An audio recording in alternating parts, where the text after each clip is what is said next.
दिसत नाही का तुला?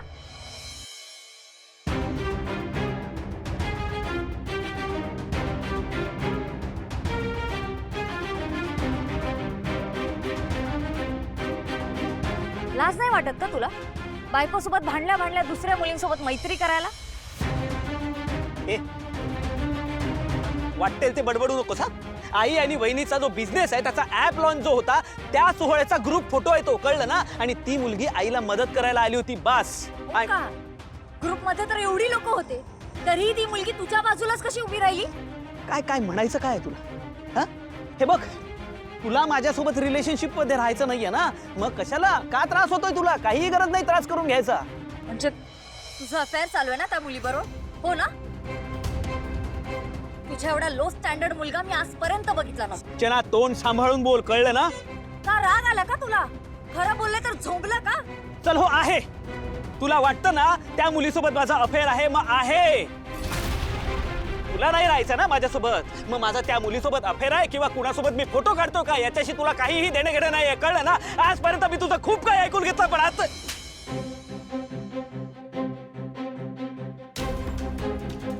सिंचनात काय करतेस तुला कळतंय का? हॅरी हात सोड माझा. अजिबात सोडणार नाही, सोड. अजिबात सोडणार नाही. ए काय करतो रे? हात सोड तिचा. तिचा हात सोडू?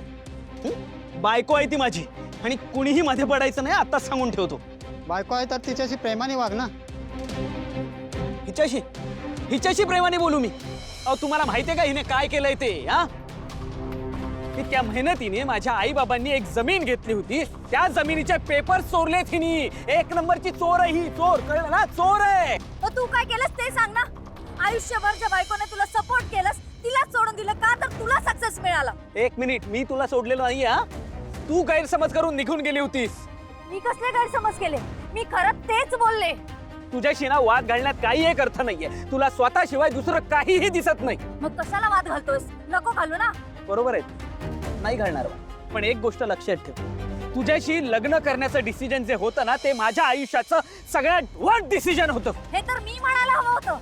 सगळे मला म्हणत होते याच्याशी लग्न करू नको करू नको, तरीही मी लग्न केलं. वेडेपणा केला मी आणि अडकले तुझ्यात. मग जा ना. कोणी थांबवलंय तुला? कोणीच अडवलेलं नाहीये. जा, निघ इथून. एक तर व्यंकी दादाचा ऍक्सिडेंट झालेला आहे, त्याच्या टेन्शन मध्ये ऑलरेडी आहे मी, त्यात तू माझं अजून टेन्शन वाढ. जा तू इथून, बाजूला हो.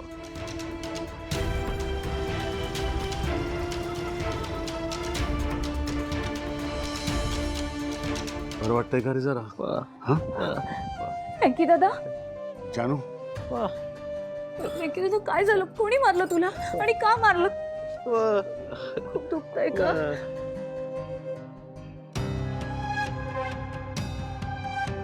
घरात काय काय चाललंय ते इथे लपून बघितलं पाहिजे.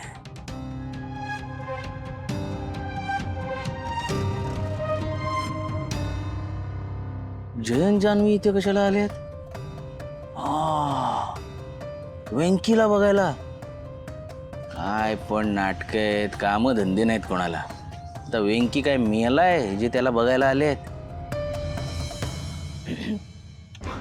जानू, जानू बघ ना त्याला किती लागलंय. तू जरा लांब राहा त्याच्यापासून. चुकून तुझा धक्का लागला त्याला, त्याच्या जखमेवर, तर त्याला किती दुखेल ना. म्हणून थोडी लांब बस त्याच्यापासून. मला माहितीये जयंत, तू मला वेंकी दादापासून लांब का करतोयस ते. पण आता मला फक्त आणि फक्त माझ्या वेंकी दादाची काळजी घ्यायची, म्हणून मी गप्प बसतीये. जयंतराव, तुमच्या मदतीने आपल्याला कळू शकेल का की आपल्या व्यंकीवर कोणी असा हा हल्ला केला? वा वा वा वा, बघा दत्तक लेकराची कशी सेवा केली जाते. वा. अरे त्या जयंतने जेव्हा मला मारलं होतं तेव्हा माझ्या डोक्याला पट्टी होती, तेव्हा म्हणाले होते फक्त कुठे पडलायस म्हणून.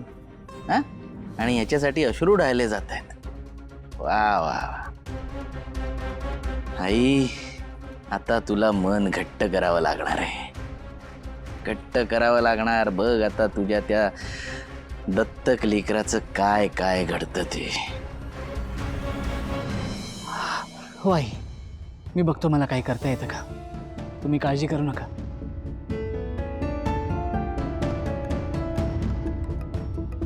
अहो डॉक्टरांचा आहे का? नाही डॉक्टरांचा नाही ग. व्यंकी ज्यांच्याकडे सामान घेऊन निघाला होता ना डिलिव्हरी देण्याकरता, त्यांचा फोन आहे.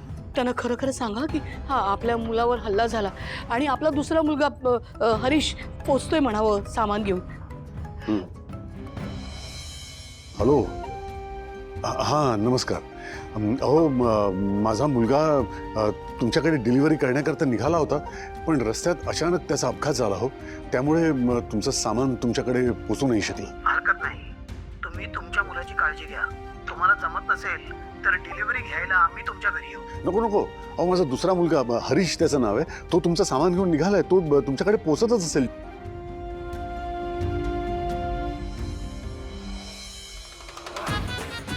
नमस्कार.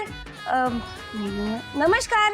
आई मी myself Nilambari Adiraj Gade Patil, the face of new party, the face of India. I will make women and I will make children strong. जमान हिचा कशाला फोन येतोय? हा बोल ग सिंचना, इतक्या दिवसाने आठवण झाली ग तुला वहिनीची. ऐक मी काय सांगत होते. वहिनी काय झालं सिंचू, खरडतेस? वहिनी अगं हॅरी. अगं तू अजूनही त्या हरीशची आठवण काढून रडतीयस? वेडी बेडी आहेस का ग तू? असा बायकोला विसरणारा नवरा मी आजवर पाहिला नाही, आणि त्यात तुझ्या सासू सासऱ्यांची फूस आहे त्याला. हे बघ सिंचू, उगाच उगाच त्याच्यासाठी ना तुझ्या अश्रू वाया नको घालूस. नाही वहिनी, खूप मोठा प्रॉब्लेम झालाय मला. आता हॅरी भेटला होता रस्त्यात आणि आमचं परत खूप मोठं भांडण झालं. मी त्याला कानाखाली मारली रागात. कानाखाली मारली? तो मला रागात सगळ्यांसमोर चोर म्हणाला वहिनी. पण त्याला खूप टेन्शन होतं, कारण वेंकी भाऊजींचा ऍक्सिडेंट झालाय आणि तो त्याच गडबडीत होता. आणि मी त्याला खूप काय काय बोलले, मी वाटेल तसं बोलले. मला आता खूप वाईट वाटतंय वहिनी, मी काय करू मला नाही कळत.